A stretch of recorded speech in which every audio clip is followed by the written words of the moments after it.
आज हम महाभारत के भाग 2 के बारे में बात करेंगे। भाग 1 में हमने सुना कैसे कौरवों और पांडवों का जन्म हुआ। पांडव अपना 12 वर्षों का वनवास और 13वें साल का अज्ञातवास पूर्ण कर चुके थे। उनके हृदय में एक ही इच्छा थी, अपने राज्य को शांति और न्यायपूर्वक वापस पाना। कृष्ण ने उन्हें समझाया, युद्ध अंतिम विकल्प होना चाहिए। पहले शांति से अपना अधिकार मांगो। पांडव कृष्ण के साथ हस्तिनापुर की सभा में पहुंचे। कृष्ण ने दुर्योधन से कहा, पांडवों को केवल 5 गांव दे दो ताकि रक्तपात न हो। सभा में सन्नाटा छा गया। सबको लगा कि दुर्योधन इस प्रस्ताव को मान लेगा, लेकिन दुर्योधन के होंठों पर ठंडी हंसी तैर रही थी। दुर्योधन घमंड से, मैं उन्हें सुई की नोक के बराबर भूमि भी नहीं दूंगा। यह सुनकर सब स्तब्ध रह गए। कृष्ण की आंखों में क्रोध की ज्वाला प्रज्वलित हो उठी। उन्होंने अपना विष्णु रूप धारण किया, जिसमें अनगिनत सूर्य, चंद्रमा, ग्रह और समस्त ब्रह्मांड समाहित थे। सभा के सभी राजा और गुरु भयभीत हो गए, पर दुर्योधन अपने अहंकार में अंधा बना रहा। कृष्ण ने अपना स्वरूप समेटते हुए कहा, अब युद्ध अवश्यम भावी है।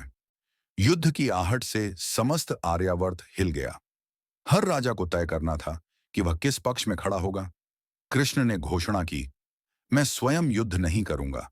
एक पक्ष मुझे अपने सारथी के रूप में चुन सकता है और दूसरे पक्ष को मेरी नारायणी सेना मिलेगी। अर्जुन ने कृष्ण को अपने सारथी के रूप में चुना। दुर्योधन ने कृष्ण की विशाल सेना को अपने पक्ष में ले लिया। दृश्य, अर्जुन धनुष बाण के साथ अभ्यास कर रहा है।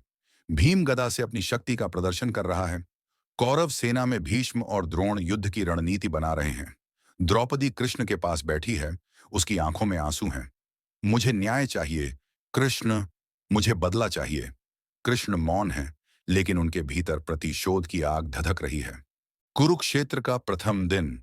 कुरुक्षेत्र का मैदान दोनों सेनाओं से भर चुका था। शंखनाद गूंज रहा था। घोड़ों की टापों से धरती कांप रही थी। वायु में भय और रक्त की गंध फैली हुई थी। अर्जुन ने कृष्ण से कहा, मेरा रथ दोनों सेनाओं के बीच ले चलो। कृष्ण रथ को मध्य में ले आए। अर्जुन ने अपने ही प्रियजनों को देखा। पितामह भीष्म, गुरु द्रोण, भाई, मामा और कुल के अन्य सदस्य। उसके हाथ से गांडीव धनुष गिर गया। आंखों से आंसू बहने लगे। कृष्ण, मुझसे यह युद्ध नहीं होगा। मैं अपने स्वजनों पर बाण नहीं चला सकता। कृष्ण ने अर्जुन के कंधे पर हाथ रखा और कहा, अर्जुन, यह शरीर नश्वर है, आत्मा अमर है। जो मर रहा है वह केवल शरीर है। धर्म के लिए युद्ध करना तुम्हारा कर्तव्य है, परिणाम की चिंता मत करो। अर्जुन के हृदय का मोह मिट गया। उसने गांडीव उठाया और गर्जना की, अब युद्ध होगा, धर्म के लिए। शंखनाद फिर गूंजा और महाभारत का महायुद्ध प्रारंभ हो गया। युद्ध के पहले 10 दिन भीष्म पितामह के नेतृत्व में लड़े गए। कौरव सेना प्रबल थी। पांडव बार बार हार रहे थे।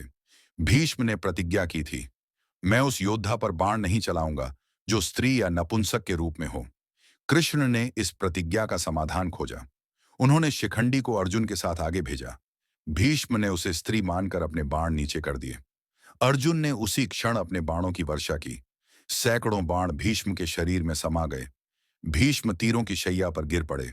भावुक दृश्य। भीष्म ने कृष्ण से कहा, मैं तब तक मृत्यु को नहीं स्वीकारूंगा जब तक उत्तरायण का समय नहीं आता।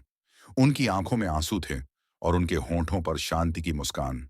द्रोणाचार्य, अभिमन्यु और जयद्रथ भीष्म के गिरने के बाद द्रोणाचार्य सेना के प्रमुख बने। उन्होंने चक्रव्यूह की रचना की, एक ऐसा व्यूह जिससे बाहर निकलना लगभग असंभव था। अभिमन्यु का वीरगति दृश्य। अर्जुन का पुत्र अभिमन्यु व्यूह को भेदता है। वह अंदर जाता है पर बाहर नहीं निकल पाता। 7 महारथी मिलकर उस पर आक्रमण करते हैं। अंत में अभिमन्यु वीरगति को प्राप्त होता है। संवाद गहरी पीड़ा के साथ। उस दिन धर्म का वध हुआ और पांडवों के हृदय में प्रतिशोध की ज्वाला भड़क उठी। अर्जुन क्रोध में कसम खाता है, कल सूर्यास्त से पहले मैं जयद्रथ का वध करूंगा। अगले दिन कृष्ण ने रथ को इस प्रकार घुमाया कि ऐसा प्रतीत हुआ मानो सूर्य अस्त हो गया हो। जयद्रथ ने युद्ध छोड़ दिया। कृष्ण मुस्कुराए और बोले, अर्जुन, अब अपना बाण चलाओ। अर्जुन ने बाण चलाकर जयद्रथ का शीश काट दिया। अब कर्ण सेनापति बना। वह अर्जुन का सबसे बड़ा प्रतिद्वंद्वी था। कृष्ण ने अर्जुन को बताया कि कर्ण वास्तव में उसका बड़ा भाई है, क्योंकि वह कुंती का ज्येष्ठ पुत्र है। अर्जुन यह सुनकर स्तब्ध रह गया, लेकिन उसने धर्म के लिए लड़ने का निश्चय किया। महासंग्राम। अर्जुन और कर्ण आमने सामने आए। उनके बाणों से आकाश अंधकारमय हो गया। धरती कांप उठी। युद्ध के दौरान कर्ण का रथ कीचड़ में धंस गया। वह धनुष उठाता है, लेकिन उसी समय कृष्ण चिल्लाते हैं, अर्जुन, यही अवसर है, धर्म के लिए बाण चलाओ। अर्जुन ने अपना प्राणघातक बाण छोड़ा। कर्ण का शीश धड़ से अलग हो गया। दुर्योधन और युद्ध का अंत। अब कौरव सेना लगभग नष्ट हो चुकी थी। केवल दुर्योधन शेष बचा था। भीम ने उसे गदा युद्ध के लिए ललकारा। दोनों के बीच भयंकर युद्ध हुआ।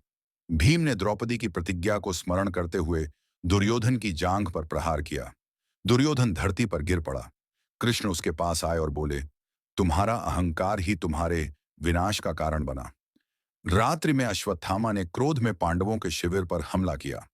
उसने अभिमन्यु के पुत्र को मारने का प्रयास किया, लेकिन कृष्ण ने उसे बचा लिया। युद्ध समाप्त हो चुका था। कुरुक्षेत्र का मैदान रक्त से लाल हो गया था। राज्य तो पांडवों को मिल गया, परंतु उनके हृदय में शांति नहीं थी। युधिष्ठिर ने कृष्ण से कहा, राज्य पाने के बाद भी मन खाली क्यों लगता है? कृष्ण ने उत्तर दिया, यह युद्ध राज्य के लिए नहीं था, यह धर्म की स्थापना के लिए था। धर्म की विजय ही सच्ची विजय है।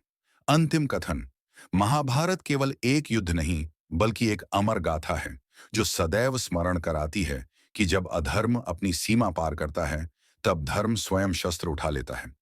जय श्री कृष्ण।